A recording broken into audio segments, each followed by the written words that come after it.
Good morning everyone. Welcome to TS in the School. Myself Swati Mahavar. I teach SST subject. Today we start with the subject History of class 9th. We start with chapter number 1. The name of the chapter is the French Revolution.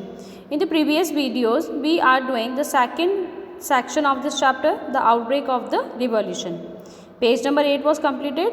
Now today in this video we start with page number 9. Agassiz, originally a priest. Agassiz कौन थे? एक priest थे. Wrote an influential pamphlet called What is the Third Estate. उन्होंने एक book लिखी थी जिसका नाम क्या था? पैम्पलेट. और उस बुक के अंदर जो टॉपिक उन्होंने लिया था वो क्या था? What is Third Estate. While the National Assembly was busy at Versailles drafting a constitution, the rest of France seethed with turmoil. जब वर्साइलिस के अंदर नेशनल असेंबली का जो ड्राफ्ट था कॉन्स्टिट्यूशन के अंदर जब रखा गया था तो पूरे फ्रांस के अंदर एक क्रांति सी चल रही थी. A severe winter had meant a bad harvest, the price of bread rose, often bakers exploited the situation and hoarded supplies. इतनी ठंड थी वहाँ पर, इतनी ठंड के अंदर वहाँ की हार्वेस्टिंग क्या हो गई थी, धीरे धीरे ख़राब हो रही थी, जिसकी वजह से प्राइसेस इंक्रीज़ होते जा रहे थे. और जो बेकर्स थे वो एक्सप्लॉइट कर रहे थे लोगों को, मतलब कि वो अपना जो भी सप्लाई था, जो भी प्रोडक्ट था उसको ऐसे सेव करके रख रहे थे, प्रिजर्व करके रख रहे थे ताकि आने वाले टाइम में हाई प्राइसेस के अंदर वो उसको रख सके. जमाखोरी जिसको कहते हैं वो कर रहे थे. After spending hours in long queues at the bakery, crowds of angry women stormed into the shops. अब लंबे समय तक लाइन के अंदर क्यू के अंदर खड़े होने के बाद वहाँ की जो वुमेन थी, वहाँ पर जो वुमेन थी, जो औरतें थी, उनका गुस्सा बड़ा कुटा. उनको बहुत गुस्सा है उस बेकरी के ऊपर और उन्होंने उसकी शॉप को तोड़ दिया. After the same time at the same time the king order troops to move into Paris. और जब यहाँ पर ये हो रहा था उसी टाइम पर एक इवेंट और हो गया था कि किंग जो था वहाँ पर उसने पेरिस के अंदर अपनी ट्रूप्स को भेज दिया. पेरिस के अंदर उसने एंट्री दिला दी ट्रूप्स को कि आप पेरिस में जाओ. On the 14 July the agitated crowd stormed and destroyed the Versailles. अब 14 जुलाई को क्या हुआ, वो सेना वहाँ पर गई और उसने बर्साइल को पूरी तरह से डिस्ट्रॉय कर दिया. In the countryside, rumors spread from village to village that the lords of the manor had hired bands of brigands who were on their way to destroy the ripe crops. Country के अंदर क्या हुआ, उस country के अंदर हो रहा था कि गांव-गांव लोगों में ये अफवाह फैली हुई थी कि जो बड़े बड़े ज़मींदार हैं उन्होंने कुछ मैनर मतलब कि कुछ गुंडे टाइप के लोग वहाँ पर बुला लिए हैं जो उनकी क्रॉप्स को ख़राब कर रहे हैं. Caught in a frenzy of fear, peasants in the several districts seized horses and pitchforks and attached chatioks. अब वहाँ पर लोगों को ये डर हुआ कि अगर हमारी फसल ख़राब हो जाएगी तो हम कैसे अर्न करेंगे, कैसे हमारा लाइवलीहुड स्पेंड करेंगे. तो उनके पास जो भी साइज जो हॉर्स यानी कि कुदाले और बेलोचे जो इनको वो अपने कल्टीवेशन में काम में लेते थे इक्विपमेंट्स को, उन इक्विपमेंट्स को उन्होंने अपना हथियार बनाया और चैटियोक्स के ऊपर उन्होंने अटैक कर दिया. चैटियोक्स क्या होता है? कैस्टल और stately residence belonging to a king और अ नोबलमैन. किसी राजा का या किसी नोबलमैन अच्छे पीजेंट का जो घर होता है उसको क्या कहा जाता है? Chateaux. They looted hoarded grain and burn down documents containing records of manorial dues. उन्होंने क्या करा, वहाँ पर उनके जो घर थे, जो बड़े बड़े महल थे उनके, जहाँ पर उनका सारा स्टॉक था, वहाँ पर उन्होंने उसको लूट लिया और जो डॉक्यूमेंट्स थे जिनके अंदर रेवेन्यू सिस्टम के जो डॉक्यूमेंट्स थे, ज़मींदारों के जो डॉक्यूमेंट थे जिनके अंदर टैक्स का पूरा लेखा जोखा था, वो डॉक्यूमेंट्स उन्होंने क्या कर दिए? डिस्ट्रॉय कर दिए, जला दिए. A large number of nobles fled from their homes, many of them migrated to the neighbouring countries. बहुत सारे जो नोबल्स थे वो वहाँ से अपने घर छोड़ के आसपास के किसी दूसरे कंट्री के अंदर जा कर के वो रहने लगे. Faced with the power of his revolting subject, Louis 16 finally accorded recognition to the national assembly and accepted the principle that his power would from now to be checked by a constitution. अब Louis 16 को समझ में आ चुका था कि third estate से हम नहीं जीत सकते हैं, तो उन्होंने उनका थर्ड एस्टेट का जो नेशनल असेंबली था उसको उन्होंने स्वीकार कर लिया कि हम नेशनल असेंबली को एडमिट करते हैं और नेशनल असेंबली को कॉन्स्टिट्यूशन के अंदर पावर दिया जाता है कि वो कॉन्स्टिट्यूशन के अंदर अपनी बात रख सकता है, कॉन्स्टिट्यूशन के रूल्स और रेगुलेशन के अंदर इक्वली पार्टिसिपेट कर सकता है. On the night of 4th August 1789, the Assembly passed a decree abolishing the feudal system of obligations and taxes. 4 अगस्त 1789 को क्या हुआ, असेंबली ने एक लॉ पास किया जिसके अंदर जो टैक्सेस थर्ड एस्टेट के ऊपर लगाए गए थे, टैक्सेस और जो बैरियर्स उनके ऊपर लगाए गए थे, वो सारे उन्होंने हटा दिए कि हम किसी भी तरह का कोई टैक्स पे नहीं करेंगे, क्योंकि टैक्स पे करने का सिर्फ उन्हीं के ऊपर था। फर्स्ट और सेकंड एस्टेट को बिल्कुल अलग रखा गया था, टैक्स सिस्टम के अंदर उनको रखा ही नहीं गया था। Members of the clergy too were force to give up their privileges. अब क्लर्की के जो मेंबर्स थे उनका जो स्पेशल प्रिविलेज था वो उन पे हटा दिया गया, उनको भी फोर्सफुली बोला गया कि आप भी टैक्स भरोगे, अगर हम टैक्स भरेंगे तो आपको भी टैक्स देना ही पड़ेगा। These were abolished and lands owned by the church were confiscated. As a result, the government acquired asset worth at rupees 2 billion livres. अब क्या हुआ, तिथीस जो चर्च के जो पादरी होते थे, जो पीस्ट होते थे, वो उन्होंने जो पीजेंट के ऊपर टैक्स लगाया था तिथेस, तो उस टैक्स को भी हटा दिया गया और चर्च के अंडर में जितनी भी ज़मीनें थी वो सारी ज़मीनें किसने ले ली, थर्ड एस्टेट की जो नई गवर्नमेंट, जो नेशनल असेंबली बनी थी, उन्होंने अपने कंट्रोल में ले ली, जिसकी वजह से गवर्नमेंट को कितना मुनाफा हुआ, 2 billion livres. Now come to the page number 10। 2.1 France becomes a constitutional monarchy. अब फ्रांस के अंदर क्या हो गया है, कॉन्स्टिट्यूशनल मोनार्की हो गई, यानी कि ऐसा राजा जो किसके अकॉर्डिंग काम करेगा, कॉन्स्टिट्यूशन के अकॉर्डिंग काम करेगा। The national assembly completed the draft of the constitution in 1791।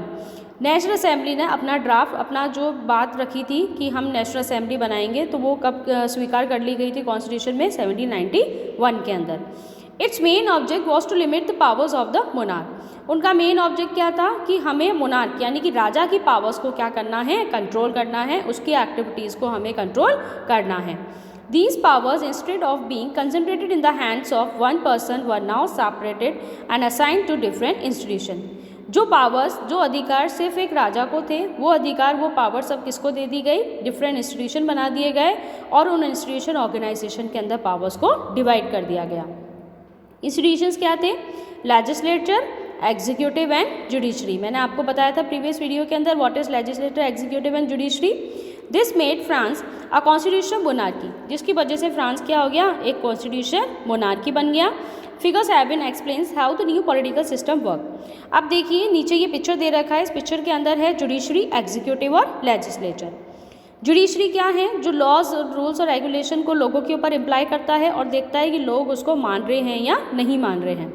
उसमें मेन हेड कौन होता है, जज। जज को कौन इलेक्ट करता है, एक्टिव सिटीजन्स। एक्टिव सिटीजन्स कौन होते हैं, entitled to vote about 4 million of a population of 28 million.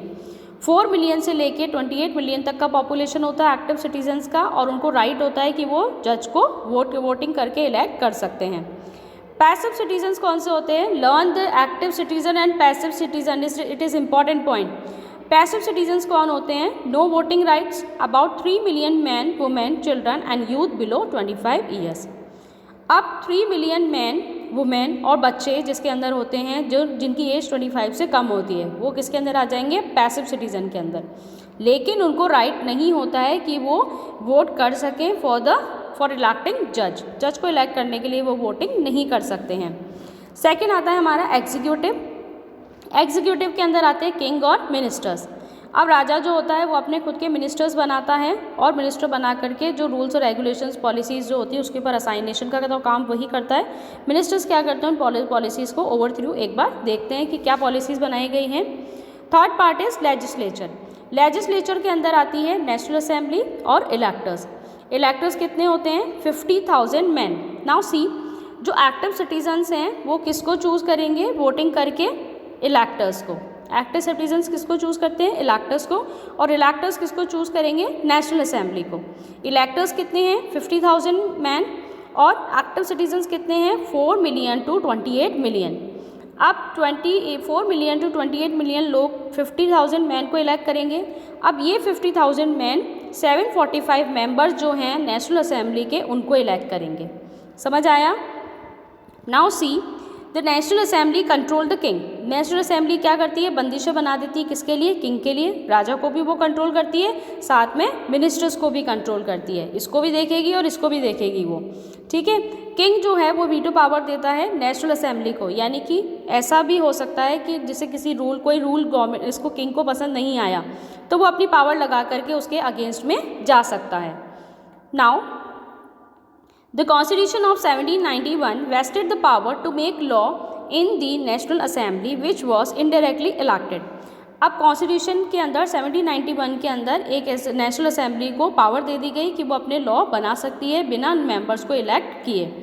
That is citizen voted for a group of electors who in turn choose the assembly. अब जिनको इलेक्टर्स बनाया जाएगा वो असेंबली को choose कर सकते हैं। Not all citizen however had the right to vote. सभी को वोट देने का अधिकार नहीं है। मैंने आपको बताया था सिर्फ एक्टिव सिटीजन्स होते हैं वही वोटिंग, उन्हीं को वोटिंग का राइट है। पैसिव सिटीजन्स को किसी भी तरह की कोई भी वोटिंग का राइट नहीं था। Only man above 25 years of age who paid taxes equal to at least 3 days of a labor's wage were given the status of active citizen, that is they were entitled to vote.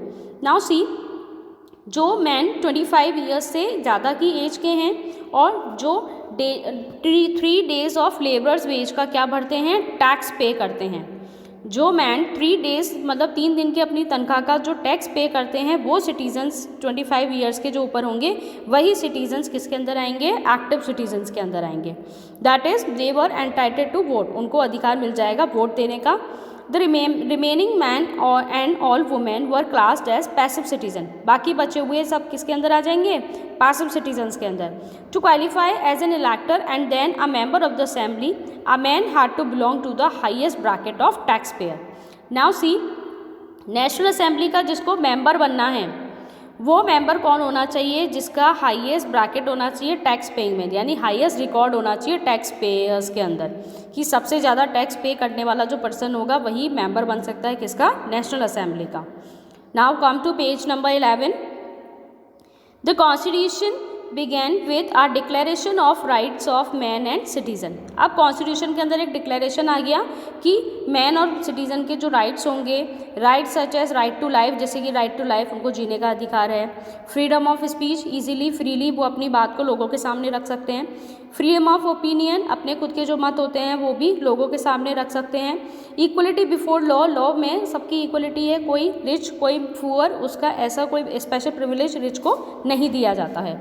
Were establish as natural and inalienable rights, और ये natural rights थे जो सभी लोगों ने accept किए। That is they belong to each human being by birth and could not be taken away, कि ऐसा नहीं है कि बर्थ के अकॉर्डिंग किसी को स्पेशल प्रिविलेज दिया जाए, सब अपने अपने काम के अकॉर्डिंग सबको इक्वली डिवाइड कर दिया गया।